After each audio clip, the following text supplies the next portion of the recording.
Today I want to take a look at two pretty useful functions in VPython that have to do with division. Here we've got a simple division problem set up. We're setting 10 into variable A, we're setting 3 into variable B, and we're printing out the statement that variable A divided by variable B equals the result A divided by B, and the little quotation marks just mean we're putting in text. And what we get, of course, is 3.333 repeating, because 10 is almost an even multiple of 3. It's just got one extra too many, so it's 3 1/3. And usually this is how we want to present a result, is just as a straight up decimal. But you might remember back in about 3rd grade when you were first learning division, you hadn't learned decimals yet, and you worked with the remainder. So the answer to this would have been 3 remainder 1, because this is 1/3. So you've got 3 with a remainder of 1 that still has yet to be divided by 3. VPython can work with that system. It can present to you a remainder system if you use a couple of different functions. The first one you would want to use is what's called the Int function. What int does is it turns your calculation into an integer. So basically it truncates whatever the answer is. So what it's going to do if we put in this number, it's going to ditch the 33333 repeating, and it's just going to take the integer part. It's not going to take the decimal part.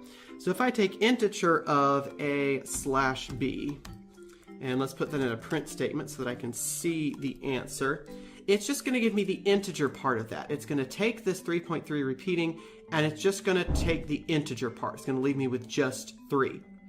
So that's the first part of the answer as a 3rd grader would give it. Would be 10 divided by 3 is 3. And now we need to talk about the remainder 1 part.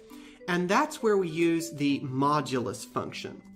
The modulus is a function that returns to you the remainder. And the way you do it is you do 10% 3. I don't know why they picked percent for modulus. It's probably rooted in some mathematical convention. But basically percent means take 10, divide by 3, and give me just the remainder. So when I do print 10/3, or actually let's even do it as a%b.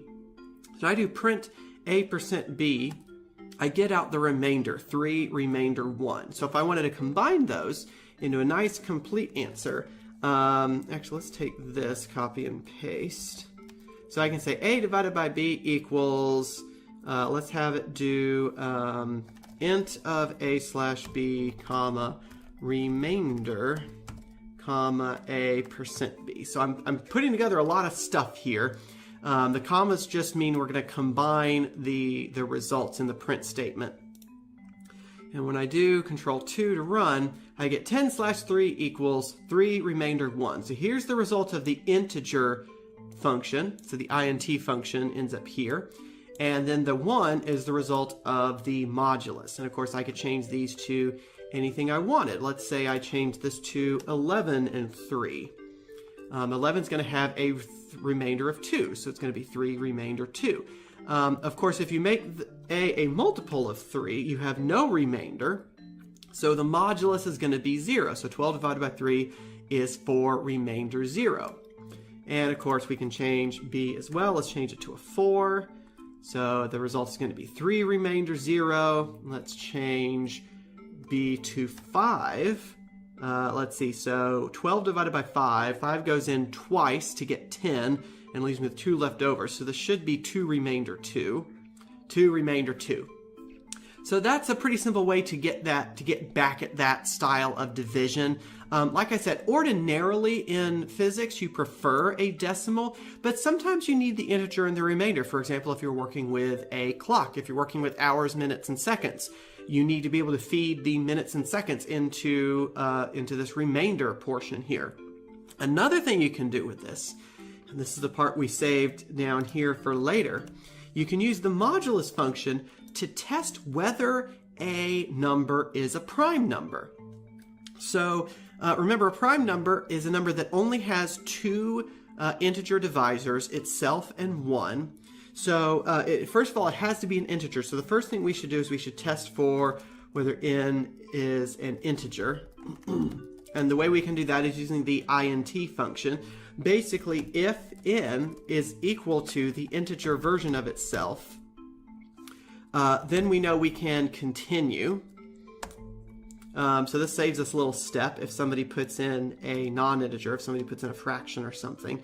So if n is equal to the integer version of itself, then we'll continue. And basically what we can do from here is we can start testing using this modulus. So basically if n is divisible by a number, if the first number is divisible by the second number, then the modulus would be 0. So let's make a loop. Let's do for I in range.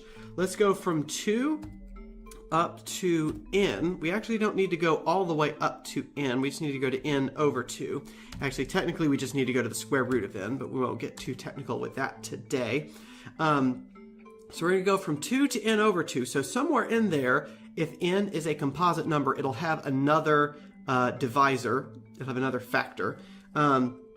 So let's see. What I want to do is I want to check for if the modulus. So I want to go, let's see. I need to put the larger number first. It's just, so the modulus is set up just like a division. So I'm taking n modulus I. So I'm taking n, divide by I, and return the remainder.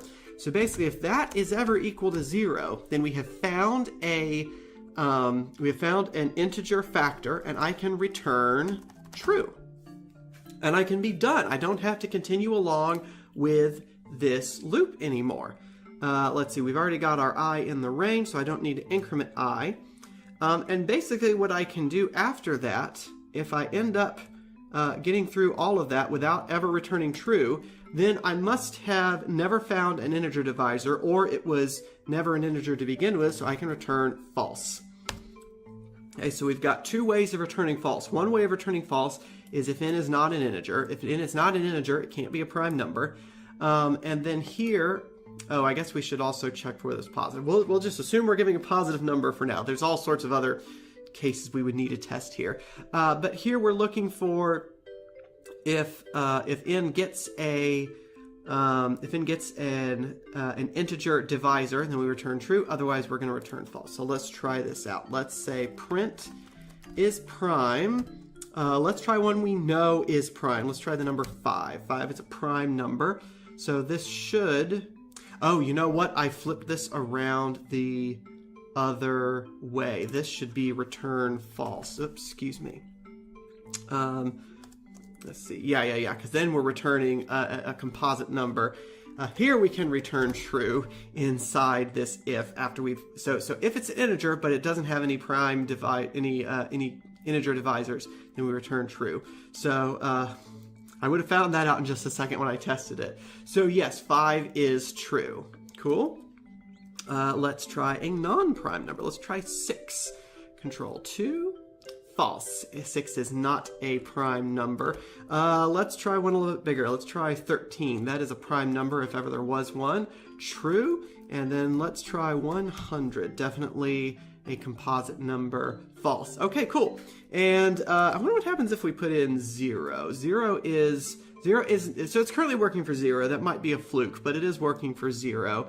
1, it should return as false.